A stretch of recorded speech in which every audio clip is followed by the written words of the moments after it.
ഒരു സൂത്രമുണ്ട്, വിതക്ക സണ്ഡാന സൂത്രം. അതായത് നമ്മൾ ധ്യാനിക്കുന്ന സമയത്ത് അകുശല ചിന്ത നമ്മുടെ മനസ്സിൽ തീർച്ചയായിട്ടും വരും.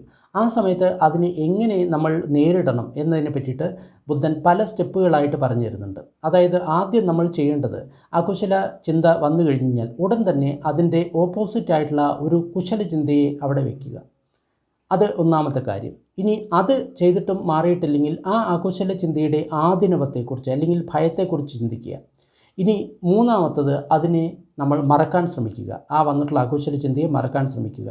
നാലാമത്തത്, അതിനെ ബലമായിട്ട് അടിച്ചമർത്താൻ നോക്കുക. ഇങ്ങനെ 4 കാര്യങ്ങളാണ് ഈ വിതക്ക സണ്ഡാന സൂത്രത്തിൽ പറയുന്നത്. പക്ഷേ എനിക്ക് ഏറ്റവും സ്വീകാര്യമായിട്ടുള്ള ഒരു കാര്യം എന്ന് പറയുന്നത് ബന്ദേ വിമലാരംസി പറഞ്ഞു തന്ന 6R എന്ന മെത്തേഡാണ്. നിങ്ങൾ സാധാരണ ഒരു വ്യക്തിയാണെങ്കിൽ കൂടി ഈ 6R എന്ന് പറയുന്ന സിമ്പിൾ ടെക്നിക്കിനെ നിങ്ങൾ കയ്യിൽ പിടിച്ചു കഴിഞ്ഞാൽ നിങ്ങൾക്ക് അർഹന്തൻ വരെ ആകാനുള്ള ആ ഒരു കാര്യം ആ 6Rലുണ്ട് എന്ന് എനിക്ക് വളരെ നല്ലപോലെ ഉറപ്പാണ്.